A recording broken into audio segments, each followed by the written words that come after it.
the Reconstructionist Radio Podcast Network presents Worldview Media Podcast, where Gordan and Joyce Runyan view popular media through the lens of the biblical five-point covenant model to help believers appreciate and apply principles of exciting narrative and engaging storytelling.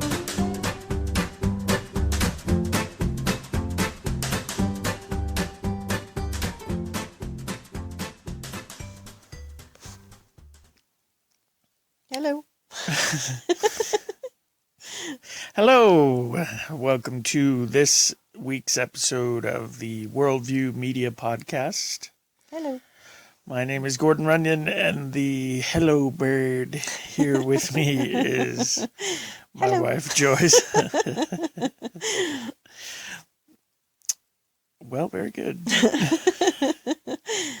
We're here on a lazy snow day, a rare snow day in eastern New Mexico. And we're here to review a movie that was suggested to us just a few days ago by a listener. And the movie we're analyzing is called There Will Be Blood, starring Daniel Day-Lewis.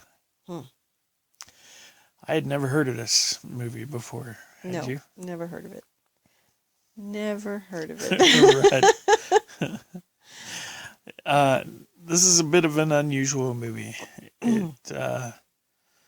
There's a lot that's kind of unusual about it.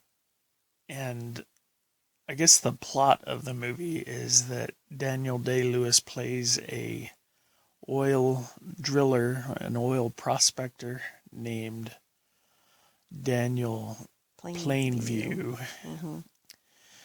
And it's set at the turn of the 18th to 19th century. Mm-hmm. It really covers a lot of time. 19th to 20th century. Late 1800s to early 1900s. And so, did you ever get where exactly it was? Was it California? I guess I think they had to have been in California because towards the end they run that little pipeline. And Okay, so still kind of rough and tumble days. And so it centers on Plainview and his prospecting. I think the first scene shows him in kind of, it almost felt like maybe gold rush days in California, where he's got his own little hole in the ground that he's chipping away at. And kind of accidentally. Well, he is looking for it, but he discovers silver or gold first, and then as he's digging more, he strikes oil. Mm-hmm. And things progress pretty quickly in terms then of his own wealth and stature and his growth as an oil man. Mm-hmm. Along the way, he picks up an orphaned young boy and kind of adopts him as his own son. I didn't know for sure if that was his dad or not, because, there was just this baby at a campsite, really out of place. It wasn't terribly clear, but I did believe when I first saw the scene where it showed the baby and whoever the guy was at the oil well that was taking care of that baby, I thought they were related. I thought the man was the dad, but then the man gets killed in an accident, and then Daniel Day-Lewis's character takes him and raises him as his own. So I did think that's the way it happened. Okay. It wasn't terribly clear, though. No. He could have just been like paying a guy to be watching his child while he did this stuff or whatever. Well, that seemed a little ambiguous to me. Yeah, right. So maybe it was, maybe it wasn't, but however, he winds up with this kid whom he calls his son. So yeah, and the plot of the whole movie is really just Daniel Plainview trying more and more to make more and more money, and he'll do it by, he's not above swindling people. One of the things that I thought was weird about the movie, or was different, is that I didn't feel like Daniel Plainview was a sympathetic character. There wasn't much to identify with for me. He was the main character, but Yeah. would you really call him a protagonist? He wasn't a hero at all. He turns out to be kind of a murderous, crazy man. Yeah. You know. And so I thought that bit was weird. The other thing I noticed was the strange music that they played as a soundtrack. It was generally just kind of dissonant chords, and not really chords, because like I say, they weren't harmonious and stuff. There was a lot of dissonance in the music, and sometimes it's just kind of, it seemed to me for long periods of time, it was just kind of this sustained background of dissonance going on. And then if I miss my guess, somebody can correct me, but I felt like the only time the music changed into harmonious tones was in conjunction with this Daniel Plainview guy doing something that was either questionable or evil. You know, after he shot the first guy that he killed, I think the music changed into harmony, and then became harmony at the end after his second murder. And so I thought that was kind of strange. Did you notice any of that? Or? I didn't notice the music, but I think if the music is a reflection of the main character, that's probably kind of how he. That's what I was thinking. Kind of felt. The music was kind of a metaphor for his own psyche, or so. Whatever. He was a very different character. He was a sociopath when it comes down to it. Well, yeah. Yeah, probably. He confessed to hating everybody, and was real quick to threaten people. And then the other side of this, there was a young boy who fancied himself an oracle of God. Right. Okay, so the second main character that we have was called Eli Sunday. And Eli, short for Elijah, like the prophet Elijah.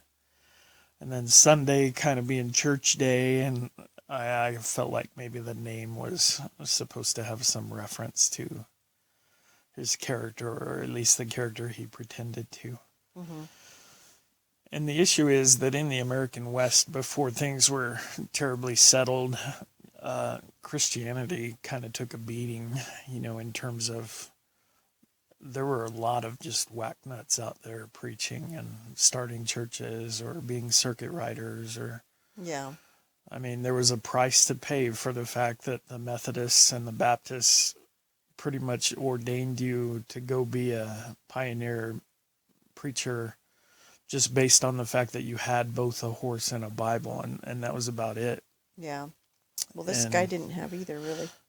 Right, if he had a Bible, that it was missing from whatever he did.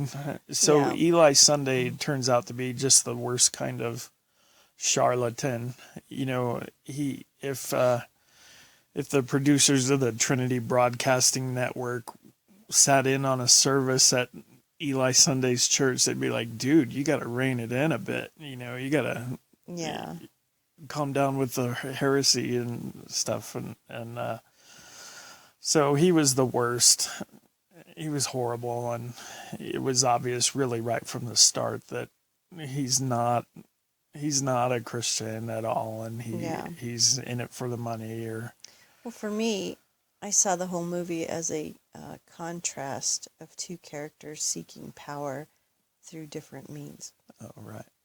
And even though it has a church in it and church people and prayer and things like that, it really, I don't think it really held true to what a view with God. Sure. Oh, no.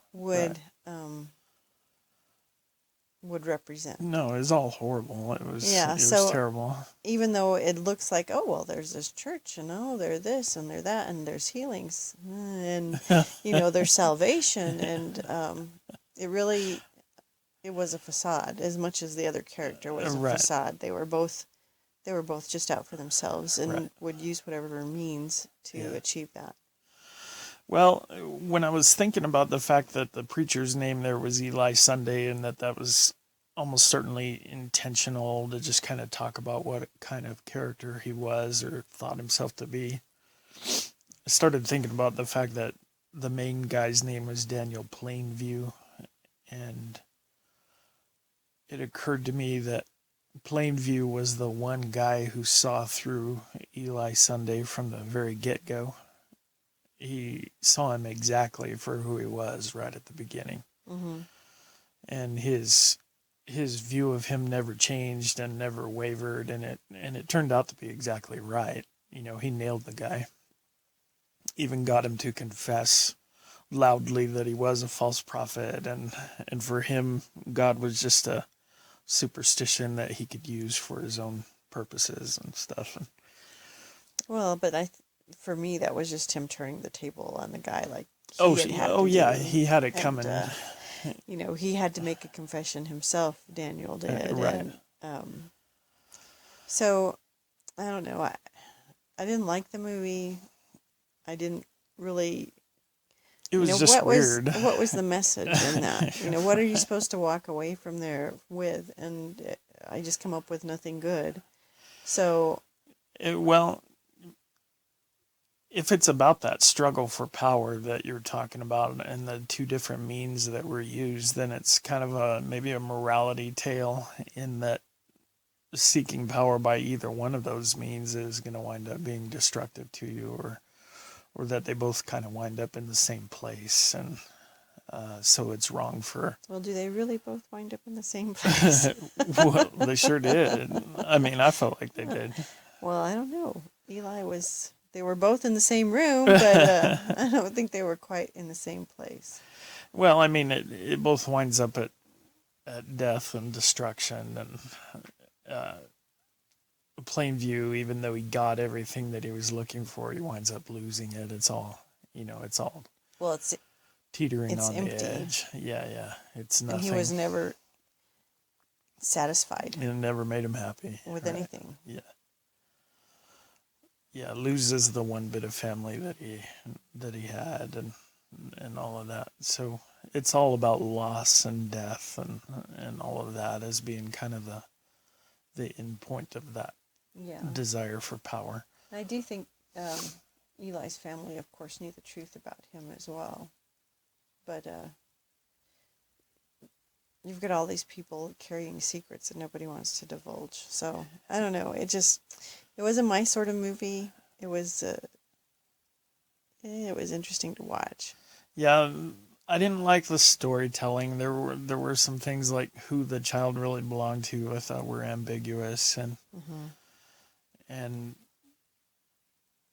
I thought there were times when it just drudged along. Yeah. It was just even the opening. I don't even think there was any dialogue for. No, I was thinking, what's it been? 15 minutes, and we haven't heard anybody say anything.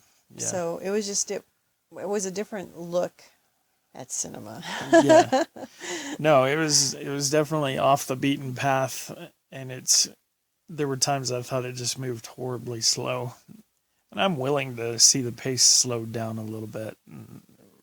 But man, this was rough on me, I think.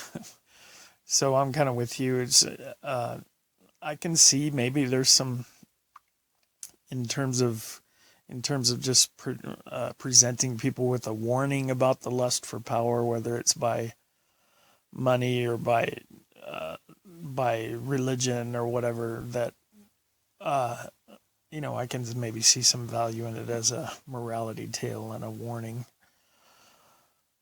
I did think that Daniel Day-Lewis was the best thing about the movie. I thought I'm not familiar with him very much at all, but the name is familiar to me. I don't know what else he's done, but yeah, I didn't really know any of the. But I thought he did a good job. I thought he was a fascinating character. Well, he pulled it off. I mean, he carried this. Yeah, and there were times when things that he said made me laugh, and I also thought it was funny that he said a bunch of times that he was in favor of plain speaking, and that was right before he lied to people. So I thought that was kind of fun. Well, everything was a ruse for him. You know, Yeah. he had this shiny little kid that he carried with him, and this is a family business, and we do things in Yeah. a family way, and we're going to take care of this family's going to take care of your family, and he was just going to take care of himself. Yeah, exactly. All right. Any other overall impressions? Well, it's not really my cup of tea. Right. Well, it wasn't mine either, but I think part of me wants to give it some credit for trying to kind of go outside the usual, outside the boundaries, kind of press the envelope a little bit and tell a different kind of a story in a different way. I'm just not sure how successful I think it was. Yeah. For me, it just kind of wound up being strange. Yeah. Yeah. I don't know. You feel the same? Yeah. Yeah. All right. Well, let's take our break and we'll come back and we'll start applying the points of the biblical covenant to There Will Be Blood. Stand by. The Reconstructionist Radio Podcast Network brings to you a complete lineup of podcasts where you will hear practical and tactical theology. Our desire is not simply that you consume our shows, but that you also live out your faith in every area of life. We can talk all day long about these things, but if we fail to put them into practice, then we fail as ambassadors of Jesus Christ, our King. Subscribe now to your favorite Reconstructionist Radio Podcast Network shows, or you can subscribe to the Reconstructionist Radio Master Feed, where all of the content we produce, including the audiobooks and audio articles, will pop up as soon as they are available. And don't forget to visit reconstructionistradio.com to volunteer as a narrator or to partner with this ministry financially. May the Holy Spirit stir you into action for Christ and His kingdom.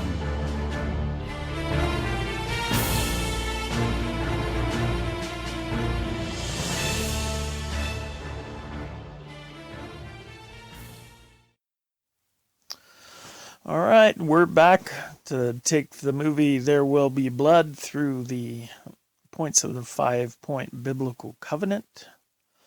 I'm your host, Eli Plainview, and all right, so the first point in the biblical covenant is transcendence, and in the Bible, this is always talking about God. In the ancient Near East, it was talking about conquering kings. The king gets to make this covenant because he is victorious and he's magnificent and he's done all this good stuff. And in the biblical covenant, God is the ultimate law giver and the creator and sustainer and redeemer. And that's why he gets to say and be in charge of the covenant. So the question that we want to ask in the story that we've been told in this movie, what is transcendent? Do you have any ideas? Well, I still think it's just a regular worldview that people are in charge. You control your own destiny. You get power for what you can, and there really is no higher authority than yourself. If you can get away with it, then more power to you. Well, right. My suspicion is that I'm already leaping to point 2, but I almost feel like that the writer, the makers of the show probably meant to portray a movie that kind of justified Daniel Plainview's way of approaching life, the extremely dim view of humanity and of people, and like you said, that kind of do it your own way, make your own rules, sort of humanism. And then I think that, I as a Christian and as a Baptist minister, I look at Eli Sunday and think, he's the worst. He's horrible. Well, he's the same. Right, same character in different garb, but I hate to see it in a Christian garb. He would be my enemy in real life if he was real. But I kind of I kind of wonder if they included him as an attack on all religion, you know, Um, because there was yeah, I mean, I can see that, but I can also say, unfortunately, I've known people within the church in powers of position that were pretty similar to this Eli character. just not as outlandish. Yeah, I mean, they didn't wear his clothes. Right. They weren't maybe as crazy in their talk, but Yeah. definitely there's abuses of power even within the church. Yeah. Yeah.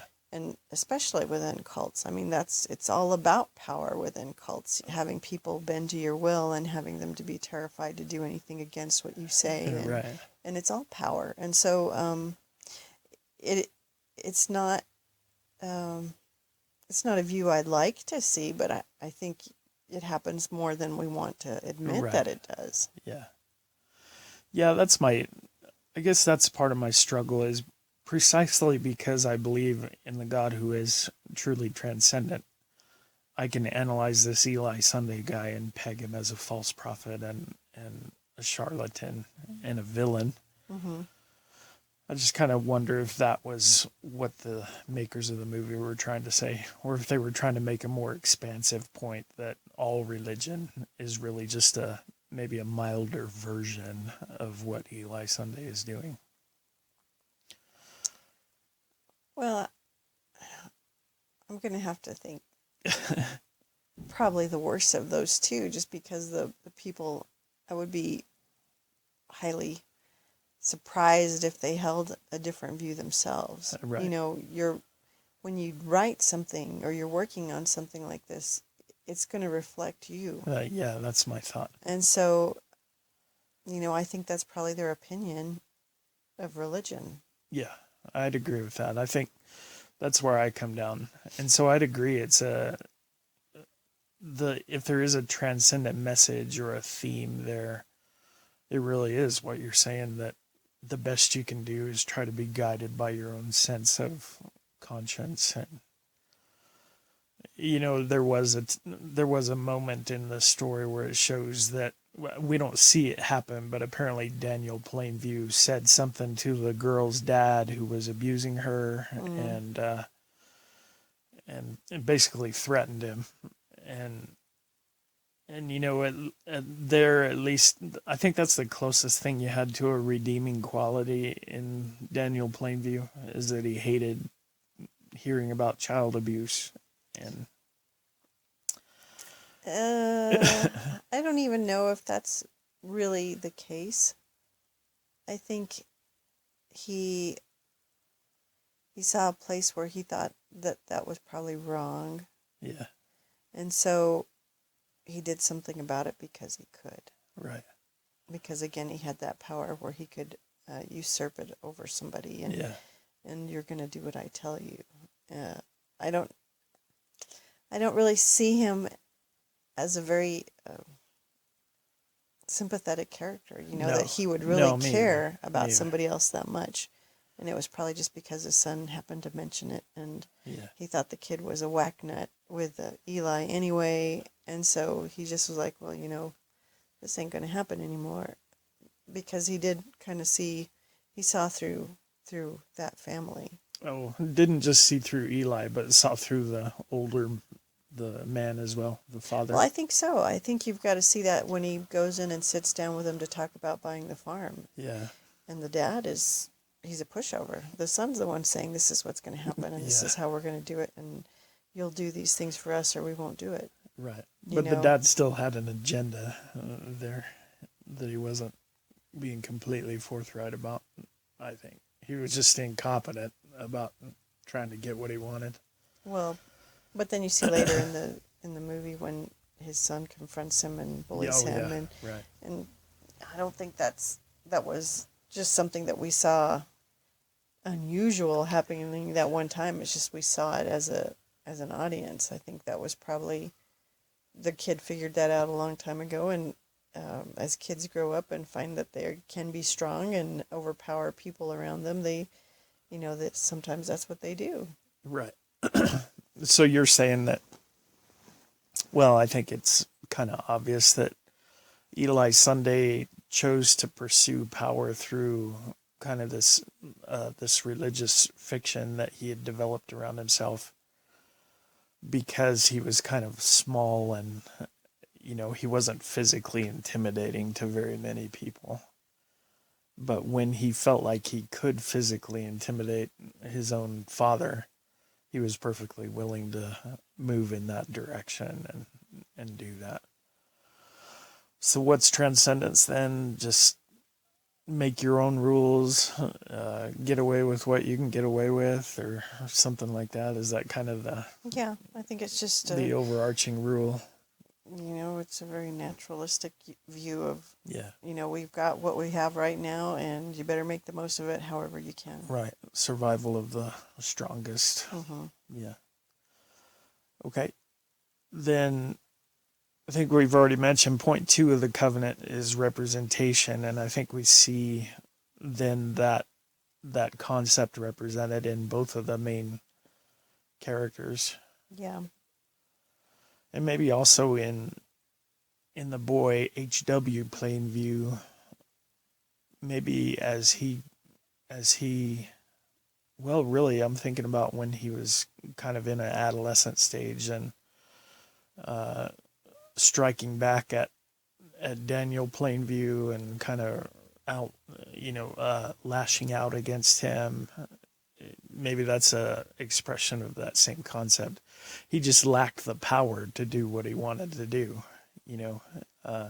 but then he burned the house down and stuff like that. And, but then right at the end, he finds a way to escape, but still because of his own personal ability and power to do it, Yeah. Well, I think out of all the characters, I probably feel the worst for H.W. Oh yeah. He was the most sympathetic, yeah. for sure. And he just, he didn't know anything but what he was raised with. And still, the incident with the fire, I didn't know if that was so much him lashing out, why he was lashing out. Was it because this other guy shows up and he's feeling kind of displaced? Oh, I don't know. Because it was always him and his dad, and now suddenly, he's got this disability and he's kind of pushed off to the side, and here's this other guy just stepping right in and taking over where he felt he should have been. I don't know. Well, and you talked about what he's been raised with. Daniel Plainview's whole thing is that he's angry and he hates everybody, and therefore whatever he does is justified. And that's kind of what he's been raised with. Mm-hmm. And now maybe he's feeling sorry for himself because of his injury or whatever, or what you're saying, and hey, so that justifies whatever he feels like he wants to do. Yeah. All right, so well, that's pretty depressing. Well, that's why I was like, I didn't really care for the movie. Right. So we get to ethics, and I guess the justification for ethics is involved in what we're saying here. Point 3 is about what you should and shouldn't do. And like we've been saying, ethics in the movie is justified by just the fact that you can do it and you can get away with it. Then you can do whatever you want. There are some moral crises in there that I thought were interesting. Daniel sending H.W. away just to get rid of him because he was at his wit's end about how to take care of him or what to do for him. He obviously wanted to see him learn and be educated and taught after he lost his hearing and all of that. So I think there was part of him that did want to do what he could for him. But he got to his wit's end about him, and then... Well, I think, for me, I see that he really did care for the boy and probably loved him in the way that he could love him. Yeah. And when he was injured and running out and finding him and bringing him back and... Right. And then making sure he's okay, and then going off and making sure, everything's fine with that one well. But he didn't understand how to help him. So okay, I'm going to send him off to school. Right. We're going to send him somewhere else. But he realizes he can't go and do that. So he's going to send the boy with somebody else. But he can't tell the boy any of this stuff because he's deaf, you know. Yeah. So I think that's really where things started to kind of switch for Daniel in his relationship to HW. Yeah. Because suddenly he wasn't there anymore, and he was still functioning fairly well. He had things to keep him busy, and then maybe he starts thinking, well, this boy, he's a nice boy, but he's not really anything to me. Oh, yeah. And so there's that disconnect between them starts really then when he sends him away. Right. And he can still... Well, the scene in the church where Eli kind of made him confess out loud several times that he had abandoned his boy, and you could tell that really made him very angry. Why did it make him that angry? I guess what I'm suspecting is that on some level he did really feel bad about it. And, you know, if you had asked him about it from day to day, he probably felt like he did what he could do and didn't really have much choice. But when he's kind of forced to confess to abandoning the kid, man, that really makes him mad, you know. Well, I can see what you're saying, but it also made him mad when another oil person came in and said, well, we'll pay you all this money and then you can take care of your boy. Right. And that made him really mad. It made him so mad that he said, you know, I'm going to come to your house in the middle of the night and I'm going to kill you. And Right. Was that because he thought he had abandoned his kid, or because somebody was telling him this is what you should do with your life, or somebody was trying to take authority over him and have power over him and say, now you're going to do these things because I'm going to allow you to do them? And so, he got angry, but why was he really getting angry? Right. And I do think, like I say, I do think he cared for the boy on some level, but he liked to be an autonomous man. You know, nobody... Oh, yeah. You're not going to tell him what to do, for sure. Yeah. And then one of the other ethical problems that I thought was interesting was I just like the line when Eli Sunday came to Daniel in the middle of the workday and demanded to be paid what he had thought he was owed, and Daniel literally drags him through the mud and kind of beats the tar out of him a little bit. I really liked what he demanded of him, you've set yourself up as this prophet, as the oracle of God, and you're doing all these healings. How come you haven't done anything for my son?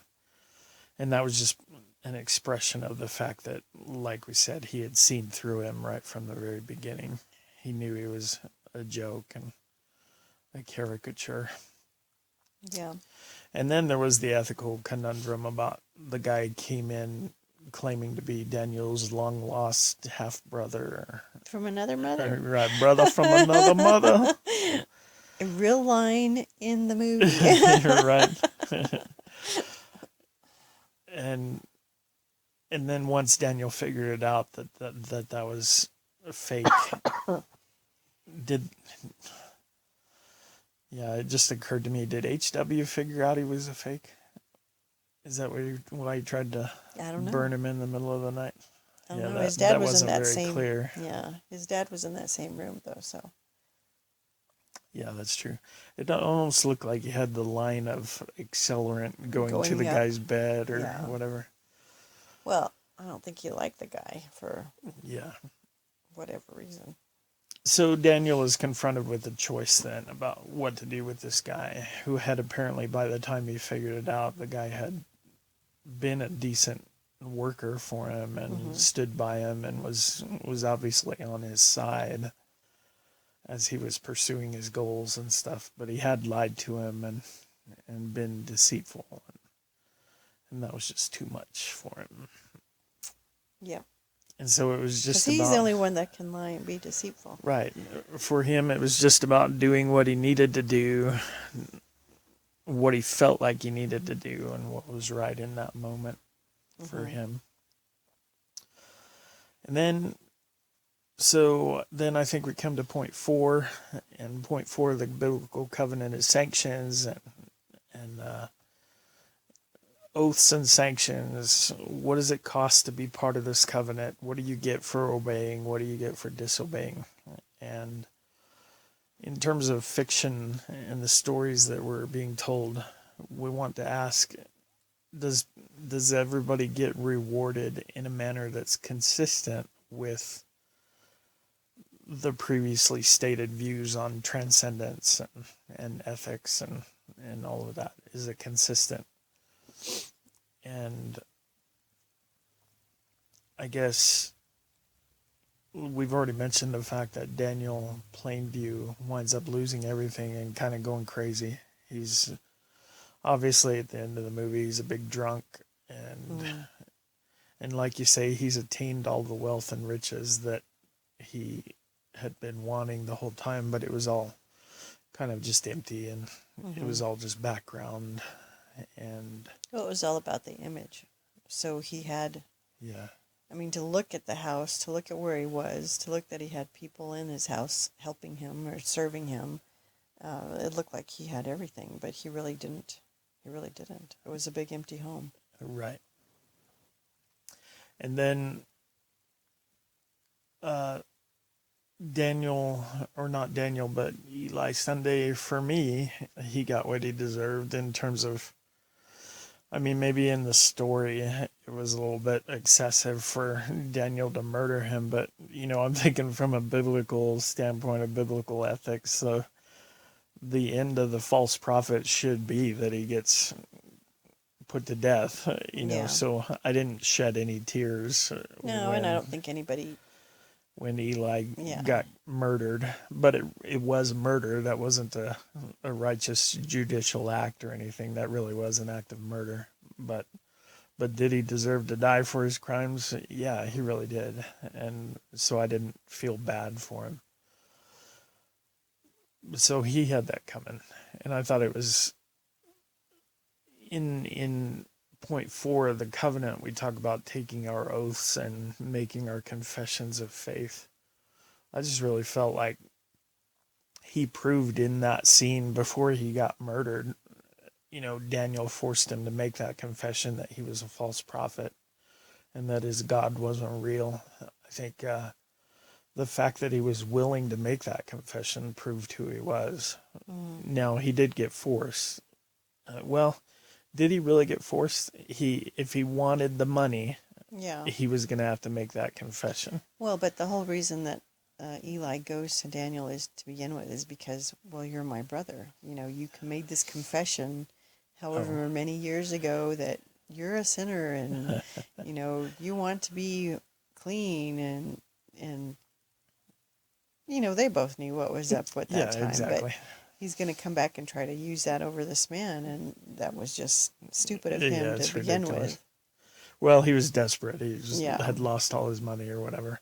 And so, at least in terms of the story, it was obvious in that moment where his idol really was, who his God really was, and it was status and power and money. Oh, it was always that. You're right.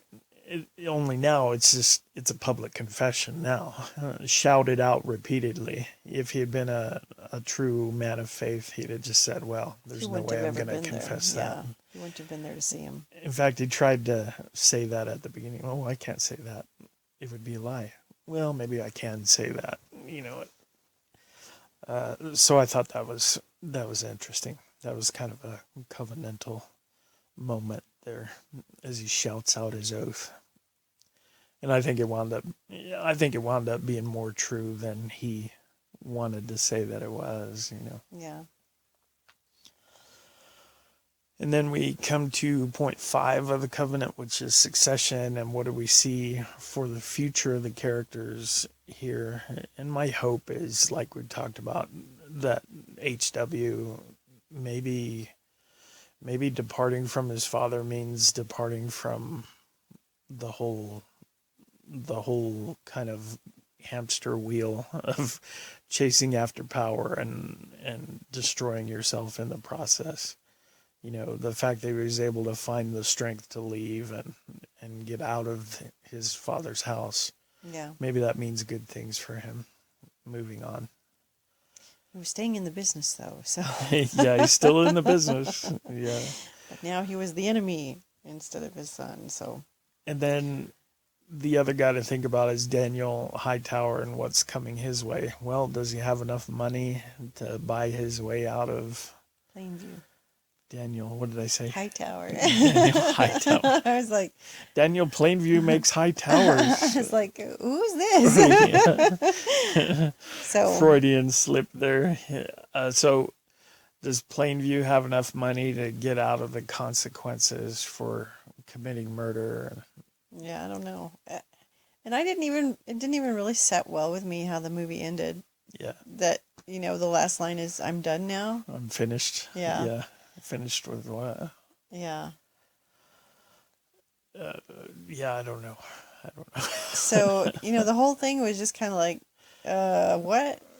Was that a signal that at some point his whole purpose was to prove himself superior to Eli Sunday, or? I don't know. It was a crazy ride. Because he was drinking his milkshake, Yeah, yeah. Yes, I don't know. But interesting to think that somebody sees people like that. People with power as, abusive. Yeah. Controlling, manipulative, Yeah. all bad images and connotations with power of any sort.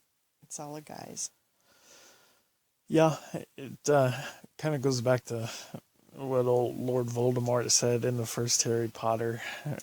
It's really what he said there kind of represents the transcendent theme of this movie, Yeah. where he said that All there is. there's no good or evil, there's just power, and Those two weak. yeah, whether or not you're strong enough to pursue it. Yeah. That was kind of what was going on here. So Voldemort and Daniel Plainview probably would have got along pretty well. I don't know. There can only be They'd have one. been rivals. Yeah. Right. Wait, that's another movie. There can only be one. It's all connected, really. All right. Well, I guess that about exhausts it for me.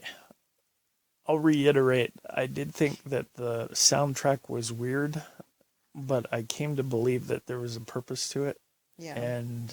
And once I think I realized what the purpose was, and maybe I'm wrong, but when I thought I realized what the purpose was, when you made it made me feel like, hey, that's kind of a creative thing that they tried to do there, and I appreciated that. So, good points. I liked the acting. Yeah. And even the guy that played Eli Sunday did a good job at making me hate him, and want him to get what was coming to him. And so the acting was good. I thought the production was good. Production quality was good. Seemed a little low budget to me. Yeah. But that was probably intentional, maybe. It worked.